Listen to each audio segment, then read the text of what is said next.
নমস্কার, আবার একটা এপিসোডের প্রাথমিক সূচনা। এপিসোডটা অবশ্যই কেমন যাবে শেয়ার বাজার, তো একটা বিষয় নিয়ে আজকে শুরু করি। অনেকেই প্রশ্ন করেন এবং অনেকেই এর মধ্যে একটু ব্যতিব্যস্ত করে তুলেছেন যে স্যার ব্যাংকিং স্টকগুলোর হলো কি। SBI 400-র উপরে দৌড়াচ্ছে, বিভিন্ন ব্যাংক, বিভিন্ন অ্যাক্সিস, ICICI, কোটাক, তো সমস্ত ব্যাংকই একেবারে আকাশ ছোঁয়ার তাল করেছে। তো এখন ব্যাংকিং স্টকগুলো বেসিক্যালি একটা জায়গায় তো অবশ্য ঠিক যে বাজার বাড়ছে, বাজারে একদম নতুন পিক করেছে, স্বাভাবিকভাবেই ব্যাংকিং স্টকগুলো সেভাবে পারফর্ম করছে। কিন্তু ব্যাংকিং স্টকগুলোর তো ভিতরে কিছু একটা নিশ্চয়ই ঘটনা ঘটছে। কিছুদিন আগে অবধি যে সমস্ত ছোট ছোট ব্যাংকগুলো ছিল, যারা একেবারে পড়েছিল, দাম একেবারে কম ছিল, সেই সমস্ত ব্যাংকগুলো হুড়মুড় করে বাড়া শুরু করেছে। এবং আমি প্রচুর ব্যাংকের গল্প করেছি। ভালো ভালো ব্যাংক তো গত সপ্তাহতেই তো কোটাক ব্যাংক বলেছিলাম, অসাধারণ পারফরমেন্স করেছে, আপনারা প্রত্যেকে পয়সা পেয়েছেন। একেবারে অনেকটা নিচ থেকে গিয়ে একেবারে মাথায় দুটো টার্গেট ছুঁয়ে দিল। তার আগের সপ্তাহে অ্যাক্সিস ব্যাংক, SBI, আমিও অনেক ব্যাংকের মধ্যেই ঢুকিয়ে দিয়েছি আর কি। আর যারা আমার কাছ থেকে রেগুলার বেসিস যারা বিভিন্নভাবে সহযোগিতা নেন আর কি, তাদের কাছে তো ব্যাংকের একটার পর একটা ব্যাংক, DCB ব্যাংক, এরকম প্রচুর ছোট ছোট ব্যাংক, সেই সমস্ত ব্যাংকগুলো, একটা ব্যাংক অফ মহারাষ্ট্র নিয়ে পড়েছি। এই সমস্ত ব্যাংকগুলো নিয়ে তো আলোচনা হয়। তা আজকে আসলে শুরু করি একটু ব্যাংকের স্টকগুলোর বিষয় সম্পর্কে একটুখানি বলা। স্টকগুলো নিয়ে বেসিক্যালি নয়, বেসিক্যালি হচ্ছে গত পরশু দিন বৃহস্পতিবার দিন RBI একটা নিজেদের একটা অ্যানুয়াল জেনারেল রিপোর্ট একটা পেশ করেছে। তো একটা এই অ্যানুয়াল রিপোর্টের মধ্যে আছে এটা কি, এটা হচ্ছে 1 নম্বর, অর্থাৎ ব্যাংকিং স্টকগুলো আগামী দিনে কি হতে যাচ্ছে, এটা একটুখানি একটা গাইডলাইন আর কি, জাস্ট সেটা। এবং আমরা সাধারণভাবে একটা ব্যাংক স্টককে দেখতে হলে কীভাবে আমরা একটা ব্যাংক স্টক ভালো আছে না খারাপ আছে সেই ডাক্তারিটা কিভাবে করব। তা আগে কিছু জিনিস, কিছু বক্তব্য, ফিনান্সিয়াল সেক্টরের বক্তব্য, বা ধরুন একেবারে ফান্ডামেন্টাল যে সমস্ত কিছু রেশিওজ আছে, ফিনান্সিয়াল রেশিওজ, সেগুলো নিয়ে একটু ব্যাংকিং স্টকগুলো সম্পর্কে বলে নিচ্ছি। তারপরে আমি আর ডিটেলসে RBI এর বক্তব্যে ঢুকবো। তো আমরা সাধারণভাবে ব্যাংকের যে রেশিওগুলো দেখে আর কি মূলত আমরা পুরো ব্যাংকিং স্টকগুলোকে জাজমেন্ট করি। তার মধ্যে একটা কথা আপনারা প্রায় শুনে থাকবেন, সেটা হচ্ছে NPA, নন পারফর্মিং অ্যাসেট, বা অনেকে ব্যাড লোন বলেন। একটা NPA তৈরি হয় কি করে? একটা খুব সোজা উত্তর হচ্ছে, যদি কেউ 3 মাসের ডিফল্টার হন ইন্টারেস্ট পে করতে, তাহলে সেই লোন পার্টিকে আর কি, যাদেরকে ব্যাংক লোন দিয়েছে, সেটা সে NPA-তে কনভার্ট হয়ে যায়। তো এখন ব্যাংক কি করে, সাধারণভাবে একটা গ্রস NPA হয়, একটা টোটাল কতজন এরকম NPA-র মধ্যে আছে সেটা তারা গ্রস NPA বলে। আর সেই গ্রস NPA-র জন্য একটা প্রভিশন করে রাখে, যে টাকাটা, যেটা আমার NPA হতে পারে, ব্যাড লোন হতে পারে, অতীতের যেরকম আর কি তাদের কাছে একটা পারফরমেন্স শিট থাকে সেইভাবে। তো তাকে বাদ দিলে পরে যেটা হয় সেটা নেট NPA বলে। তা প্রথমে যেটা হয় সেটা হচ্ছে, আমরা একটা ব্যাংকের গ্রস NPA রেশিওটা আমরা একটু আগে দেখে নিই, যে একটা গ্রস NPA রেশিও কত আছে। তা গ্রস NPA রেশিও হচ্ছে total gross NPA divided by হচ্ছে টোটাল লোন, অর্থাৎ ব্যাংক টোটাল কত লোন দিয়েছে আর কতজন ডিফল্টার হয়েছে, এই দুটোকে জাস্ট একটা রেশিওতে ভাগ করে নিলাম। নিলে অবশ্যই যদি কারো গ্রস NPA রেশিও বেশি থাকে কোনো ব্যাংকে, তবে অবশ্যই সেটা খুব খারাপ। এবং যদি কারো গ্রস NPA রেশিও খুব ইমপ্রুভ করে, অনেকটা কমে এসে থাকে, তাহলে অবশ্যই সেই ব্যাংকটা আস্তে আস্তে ভালোর দিকে যাচ্ছে আমরা বলতে পারবো। তাহলে প্রথমে আমরা গ্রস NPA সম্পর্কে বুঝলাম। দ্বিতীয় যেটা আছে সেটা নেট NPA। নেট NPA সম্পর্কে অলরেডি আপনাদেরকে বলেছি যে গ্রস NPA থেকে যদি প্রভিশনটাকে বাদ দিয়ে দিন, তাহলে যেটা পড়ে থাকে সেটা হচ্ছে নেট NPA। নেট NPA-টা কিন্তু গ্রস NPA থেকে আরও বেশি কিন্তু আমরা ভরসাযোগ্য জায়গা, অর্থাৎ নেট কতটা ব্যাংকের পজিশনে, নেট এনপিএ কতটা রয়েছে, অর্থাৎ প্রভিশনটাকে বাদ দিয়ে আমি কতটা রিস্কে রইলাম আর কি, তা সেটা বোঝার জন্য নেট এনপিএটা যথেষ্ট। 2 নম্বর। এবার আসি 3 নম্বরে। 3 নম্বরে যেটা, সেটা হচ্ছে CASA ratio, capital account savings account, capital account is to savings account. এটা যতটা বেশি হবে, অর্থাৎ capital account deposit is to মানে divided by savings account deposit, এটা যতটা বেশি হবে ততটা ব্যাংকের পক্ষে ভালো। অর্থাৎ যদি কোনো ব্যাংকের কাসা যদি কম থাকে তাহলে সেটা অবশ্যই তার মার্জিনে একটা এফেক্ট করে। তাহলে এটা একটা 3 নম্বর পয়েন্ট গেল, অর্থাৎ কাসাটা আমাদের দেখে নিতে হবে। 4 নম্বর হচ্ছে প্রভিশন কভারেজ রেশিও। নর্মালি একটা প্রেসক্রাইব পার্সেন্টেজ বলে দেওয়া থাকে বা প্রেসক্রাইব পার্সেন্টেজ থাকে, যে প্রভিশনটা সবসময় আপনাকে রাখতে হবে এই ব্যাড লোন বা বেসিক্যালি এনপিএটাকে কভার আপ করার জন্য। তা এটা মোটামুটি আগে আরবিআই একটা নির্দিষ্ট নিয়ম করে দিয়েছিল, প্রত্যেকটা ব্যাংকের ক্ষেত্রে 70% আপনাকে রাখতে হবে। তো সেটা এখন মোটামুটিভাবে যেটা দাঁড়িয়েছে সেটা হচ্ছে, যে ব্যাংকের যত বেশি পার্সেন্টেজ থাকবে বা টোটাল ব্যাংকিং সেক্টরের যদি বেশি পার্সেন্টেজ থাকে তাহলে অবশ্যই সেটা ভালো, আর যদি কম থাকে তাহলে অবশ্যই সেটা একটা চিন্তার কারণ। লাস্ট যে রেশিওটা, যেটা সবচেয়ে ইম্পর্টেন্ট, সেটা হচ্ছে ক্যাপিটাল অ্যাডিকুয়েসি রেশিও। অর্থাৎ ব্যাংকের যে অ্যাভেলেবেল ক্যাপিটাল আছে সেটা রিস্ক ওয়েটেড যে অ্যাসেট আছে সেটাকে কতটা পূর্ণ করতে পারছে, কতটা সেটাকে মেটাতে পারছে, তার উপরে নির্ভর করে এই ক্যাপিটাল অ্যাডিকুয়েসি রেশিও। অর্থাৎ আপনার কাছে প্রচুর পরিমাণে ক্যাপিটাল আছে কিনা। 2 ধরনের ক্যাপিটাল হয়, এগুলো নিয়ে বিস্তারিত আমি ঢুকছি না। টায়ার 1 ক্যাপিটাল হয়, টায়ার 2 ক্যাপিটাল হয়। একটা হচ্ছে ব্যাংকের নির্ধারিত যা যা কাজকর্ম, সমস্ত কাজকর্ম চালানো অবস্থায় যে পরিমাণ ক্যাপিটালটা লাগে সেই ক্যাপিটালটাকে টায়ার 1 ক্যাপিটাল বলে। আর একটা হচ্ছে যদি পুরোটা ধরুন লিকুইডেশনে চলে যায় একটা ব্যাংক, তাহলে সেক্ষেত্রে যে ক্যাপিটালটা লাগে সেটাকে টায়ার 2 ক্যাপিটাল বলে। তো এর যে রেশিওটা, অর্থাৎ অবশ্যই এটা যতটা ভালো হবে ক্যাপিটাল অ্যাডিকুয়েসি রেশিও, তত একটা ব্যাংকের পক্ষে ভালো। তাহলে আমি এবার পুরোটা একটা নাটশেলে আপনাদের কাছে নিয়ে আসছি। নাম্বার 1 আমি যেটা নিয়ে আলোচনা করেছি সেটা হচ্ছে গ্রস এনপিএ রেশিও। নাম্বার 2 বলেছি নেট এনপিএ। নাম্বার 3 বলেছি কাসা। নাম্বার 4 বলেছি প্রভিশন কভারেজ রেশিও। এবং নাম্বার 5 বলেছি ক্যাপিটাল অ্যাডিকুয়েসি রেশিও। এইগুলো দেখে আমরা মোটামুটি একটা ব্যাংকের ফিনান্সিয়াল হেলথটা ঠিক আছে নাকি, একদম ফিনান্সিয়াল পার্ট এটা, তো সেটা ঠিক আছে নাকি সেটা আমরা বুঝতে পারি। এবার আসি আরবিআই এর বক্তব্য।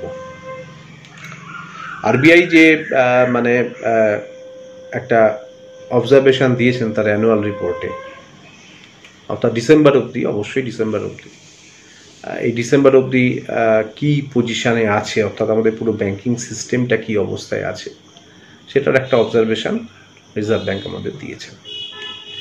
তো গ্রস এনপিএ রেশিও যেটা বেসিক্যালি আপনাদেরকে আমি কিছুক্ষণ আগে বললাম, এই গ্রস এনপিএ রেশিওটা 6.8% এসে দাঁড়িয়েছে। মার্চ মাসে ছিল 8.2%, তার মানে আমাদের অবস্থাটা একটু ভালো হয়েছে। যেটা প্রভিশন কভারেজ রেশিও বা পিসিআর বলে, যেটা আপনাদেরকে এক্ষুনি বলেছি, এইটা মার্চে ছিল 66.6%, সেটা এখন এসে দাঁড়িয়েছে 75.5% ডিসেম্বরে। তার মানে সেটাও আমাদের পজিশনের দিক থেকে অবশ্যই ভালো হয়েছে। ক্যাপিটাল অ্যাডিকুয়েসি রেশিও এটা 15.9% এসে দাঁড়িয়েছে, 14.8% মার্চে ছিল। তাহলে মোটামুটিভাবে সবকটাতেই বেসিক্যালি আরবিআই একটা পজিটিভ সিনারিও দেখিয়েছে। তার ফলাফল হচ্ছে ব্যাংকিং স্টকগুলোর এরকমভাবে বেড়ে যাওয়া। তো এবারে একটু মাইক্রো জায়গায় চলে আসি, অর্থাৎ কোন ব্যাংকের এখন বর্তমান পজিশনে কোন ব্যাংক স্যার নেওয়া যায়। এসব তো বুঝলাম, সব নানান রকম বললেন। এবার হচ্ছে যে কোন জায়গাটায় আসলে পরে কোন ব্যাংকটাকে কোন জায়গাটায় একটু নেওয়া যায়, অর্থাৎ কিছু রোজগার হয়। দুটো ব্যাংকই আপনাদের খুব পরিচিত ব্যাংক। একটা ব্যাংক হচ্ছে আইসিআইসিআই ব্যাংক। আইসিআইসিআই ব্যাংকে বেসিক্যালি আমি শুধু এনপিএ স্ট্রাকচারটাকে আপনাদেরকে একটু বলে দিই, তাহলেই বুঝতে পেরে যাবেন। আইসিআইসিআই ব্যাংকের গ্রস এনপিএ ছিল ডিসেম্বর 2020-তে 4.38% gross NPA percentage. Gross NPA percentage কি অলরেডি আপনাদেরকে বলেছি। সেটা এখন এসে দাঁড়িয়েছে 0.05%-এ। বোঝাই যাচ্ছে, কারণ এটা খুব তাড়াতাড়ি এদের রিকভারিটা ভেরি ফাস্ট হচ্ছে। এবং সত্যি আইসিআইসিআই ব্যাংকের টোটাল গ্রোথ স্ট্রাকচারটা প্রাইভেট ব্যাংকগুলোর মধ্যে সবচেয়ে ভালো লাগছে। অবশ্যই ফান্ডামেন্টালি, আমি ফান্ডামেন্টাল কথাই বলছি। আর নেট এনপিএ ডিসেম্বর 2020 কোয়ার্টারে ছিল হচ্ছে 0.8 এনপিএ পার্সেন্টেজ, 0.063%। সেটা এখন এসছে 0.01%, তার মানে একেবারে শূন্যের কাছাকাছি। তো এটা অবশ্যই একটা খুব ইম্পর্টেন্ট দিক আইসিআইসিআই ব্যাংকের ক্ষেত্রে। আইসিআইসিআই ব্যাংকের এখন দাম আছে 643 টাকা। দুটো নেওয়ার জায়গা আছে, একটা 587 টাকা, একটা 529 টাকা। আর টার্গেট মোটামুটি এক বছরের মধ্যে আমি ওই 725 টাকা থেকে 815 টাকা, দুটো আমি টার্গেট আপনাদের জন্য বললাম এক বছরের জন্য। দ্বিতীয় যে ব্যাংকটা আমার খুব পছন্দের ব্যাংক, আমি অলরেডি আমার সঙ্গে যারা আছেন তাদেরকে আমি এই ব্যাংকটাকে অনেককেই আমি বলেছিলাম, অনেকেই কিনেছেন, এটা অনেকবার বলেছি। সেটা হচ্ছে সিএসবি ব্যাংক। সেক্টর পিই আছে 29, সেখানে এর পিই আছে 24.83। গ্রস এনপিএ পার্সেন্টেজ, যেটা নিয়ে আইসিআইসিআই ব্যাংকে আমি আপনাদের কাছে দিলাম, গ্রস এনপিএ পার্সেন্টেজ ডিসেম্বর 2020-তে যে কোয়ার্টারটা ছিল সেখানে ছিল হচ্ছে 1.77%, সেখান থেকে 0.03%। কতটা উন্নতি হয়েছে ভাবুন। আর নেট এনপিএ পার্সেন্ট 0.068% ছিল, সেখান থেকে 0.01%। স্বাভাবিকভাবেই এই দুটো ব্যাংকেই আমি অবশ্যই আমার র্যাডারে রাখছি আপাতত। এটার বর্তমান দাম 312 টাকা, 260 টাকা এবং 240 টাকা হচ্ছে নেওয়ার লেভেল। আর অল্প অল্প করে পোর্টফোলিওতে এটা নিতে পারেন, খুব ভালো ব্যাংক। 392 টাকা এবং 430 টাকা বছরখানেকের মধ্যে এক্সপেক্ট করা যেতে পারে। তা এইটা গেল হচ্ছে মাইক্রো লেভেলের গল্প। এরপরে আসছি বাকি সমস্ত কিছু নিয়ে। ইউটিউবের ভিডিওর সাথে ইউটিউবের ভিডিওটা যখন যেরকমভাবে পপুলার হয়েছে আর কি, ঠিক সেরকমভাবেই আপনাদের কাছে আপনাদের রিকোয়েস্ট ছিল যে একটা যদি সপ্তাহ চলাকালীন যদি কিছু মানে প্রেডিকশন কিছু দেওয়া যায় বা কিছু যদি বলা যায় তাহলে সুবিধে হয় কাজকর্ম করার ক্ষেত্রে। তো সেটা দেখে অনেক দিন ধরেই হলো একটা সার্ভিস চালু হয়েছে। তা সেই সার্ভিসটার কথা আরেকবার নতুন করে বলি। সেটা হচ্ছে যে মানে প্রাথমিকভাবে যেটা শুরু হয়েছিল সেটা হচ্ছে সোমবার দিন সন্ধ্যেবেলা আর বুধবার দিন সন্ধ্যেবেলা মোটামুটি 8টা, 8:30, 9টার মধ্যে ভিডিওটা তৈরি করা হতো এবং সেটা আপনাদের কাছে পৌঁছাতো। তা সেটা এখন একটু পরিবর্তিত হয়ে মঙ্গলবার দিন সকালবেলা আর বৃহস্পতিবার দিন সকালবেলা সকাল 8টার মধ্যে ভিডিওটা আপনাদের কাছে হোয়াটসঅ্যাপ মারফত পৌঁছে যায় একটা নামমাত্র পারিশ্রমিকের বিনিময়ে। তো যারা এই ভিডিওটার মধ্যে অংশগ্রহণ করতে ইচ্ছুক, অনেকেই করেছেন, যারা নতুনভাবে এই ভিডিওটাতে অংশগ্রহণ করতে ইচ্ছুক তারা আমার যে হোয়াটসঅ্যাপ নাম্বার আপনারা জানেন সেই হোয়াটসঅ্যাপ নাম্বারে আপনারা রিকোয়েস্টটা পাঠাবেন, একটা স্ক্রিনশট তুলে যে আপনি আমাদের মানে ভিডিও চ্যানেলটার ইউটিউবের চ্যানেলটা সাবস্ক্রাইব করেছেন, তা সেটার একটা মানে জাস্ট স্ক্রিনশট তুলে আপনারা পাঠালেই আমরা সেই ভিডিওটার বিষয়ে আপনাদেরকে জানাবো। আপনারা সেইভাবেই যদি ইচ্ছুক হন তাহলে অবশ্যই ভিডিওটাতে আপনারা এই প্রাইভেট ভিডিওটার বিষয়ে আপনারা আগ্রহ প্রকাশ করতে পারেন বা দেখতে পারেন। যারা ফেসবুকে আমাকে ফলো করেন তাদের কাছে তো মানে আমাদের যে কৌশিক দত্ত স্টক পিক্স বলে যে পেজটা আছে সেখানে আপডেট দেওয়াই হয়েছে। সেখানে হচ্ছে যে মানে আগস্ট মাসের 1 তারিখ আমার নেক্সট ব্যাচ, জুন মাসের batch over crowded, already field হয়ে গেছে। আমি গত সপ্তাহে বলেছিলাম আর অল্প কিছু সিট বাকি ছিল, সেগুলো সব মানে ভর্তি হয়ে গেছে এবং সেই কারণে এখন আর জুন মাসের জন্য কেউ রিকোয়েস্ট করবেন না। জুন মাসে আর নেওয়া যাবে না, এমনিতেই যা আমার এস্টিমেট থাকে আর কি তার বাইরে চলে যাচ্ছে। তো সেই কারণে এটা মানে জুন মাসের অলরেডি আমার পুরো বুকড। যেটা আছে সেটা হচ্ছে আগস্ট মাসের নোটিফিকেশান ওখানে দেওয়া আছে। এই ভিডিওটার সঙ্গেও আপনাদের কাছে নোটিফিকেশানটা পৌঁছাবে। তো সেখানে আপনারা যারা ইন্টারেস্টেড আছেন অবশ্যই, মানে অলরেডি বোধহয় জনা 10 এর ওপরে বোধহয় অলরেডি সেখানেও বুকিং কমপ্লিট হয়েছে। আমি ম্যাক্সিমাম 20-22 জনের বেশি আমি ব্যাচ রাখি না। তো স্বাভাবিকভাবেই খুব তাড়াতাড়ি মানে একেবারে রেজিস্ট্রেশনটা করে রাখবেন। অনেক সময় এটা হয় যে ধরুন ঠিক জুন মাসে যখন আমরা ক্লাস শুরু করতে যাচ্ছি, অনেকেই বলছেন জুন মাসে স্যার জুন মাসে ক্লাসটার মধ্যে নিয়ে নিন না আমাকে। এটা হয় যে ধরুন জুন মাসে ক্লাস শুরু করতে যাচ্ছি, ইমিডিয়েটলি এত বিচ্ছিরি সময় এখন অনেকের বিভিন্ন কারণে, কোভিডের কারণে ইত্যাদি কারণে খুব প্রবলেমে হয়ে যায় এবং তারা তখন হয়তো ব্যাচটাকে স্কিপ করেন আর কি। সেরকম যদি জায়গা তৈরি হয় তাহলে আমরা অবশ্যই এই জুন পরের যে ব্যাচ আছে যারা অলরেডি এখানে জয়েন করছেন তাদের মধ্যে কাউকে হয়তো আমরা ওখানে সুযোগ দিতে পারি। যাই হোক, এটা হলো বিষয়। আপনারা যারা ইন্টারেস্টেড আছেন অবশ্যই ক্লাসে রেজিস্ট্রেশনটা করিয়ে নেবেন, খুব একটা দেরি করবেন না। এবারে আসছি নিফটি নিয়ে। নিফটি বন্ধ করেছে 15,435, একেবারে এভারেস্টের চূড়োয় আপাতত। তো যেখানে যেখানে রেজিস্ট্যান্স আছে সেগুলো বলি: 15,494, 15,654 এবং 15,959। সাপোর্ট পাবে 15,232, 15,090 এবং 14,919। ব্যাংক নিয়ে তো আজকে সারাদিনই ব্যাংকের গল্পই করলাম। তো যাই হোক, ব্যাংক নিফটি 35,141 বন্ধ করেছে। রেজিস্ট্যান্স পাবে 35,644, 36,104, 37,150। সাপোর্ট পাবে 34,390, 33,950 এবং 32,537। এবারে আসছি আপনার সকলের প্রিয় আমার পোর্টফোলিও, সেটা নিয়ে। আমার পোর্টফোলিওতে গত সপ্তাহে যে তিনটে দিয়েছিলাম তার মধ্যে কোটাক ব্যাংক মোটামুটিভাবে টার্গেট রিচ করেছে। ফার্স্ট টার্গেট করে সেকেন্ড টার্গেটের প্রায় গোড়ায় গেছিল।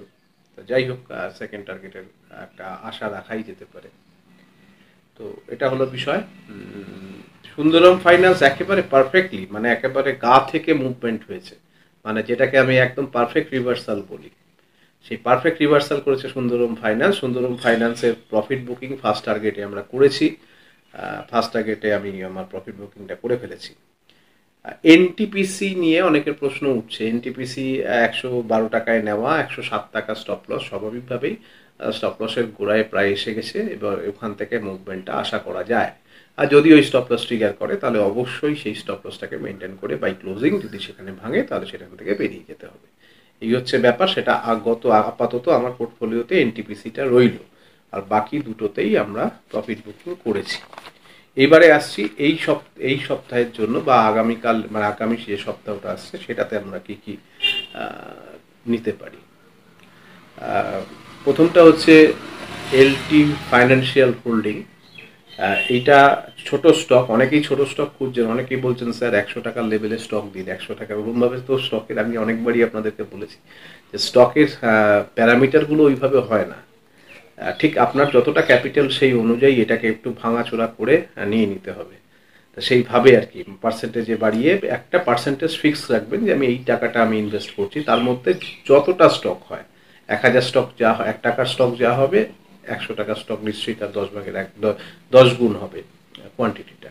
ঠিক সেইভাবেই কাজ করা আর কি। যাই হোক, এলটি ফাইন্যান্সিয়াল হোল্ডিং 93 টাকা দাম, 85 টাকা স্টপ লস মেনটেন করে নেবেন। টার্গেট আসছে 97 এবং 102। আবার একটা ব্যাংক, ইন্ডাসইন্ড ব্যাংক, 1019 টাকা দাম, 940 টাকা স্টপ লস মেনটেন করে নেবেন। 1038 এবং 1065 টাকা হচ্ছে টার্গেট। সকলে ভীষণ ভালো থাকার চেষ্টা করবেন, যতটা ভালো থাকা যায়। আজকের মতো এইটুকুই, আবার দেখা হবে। নমস্কার।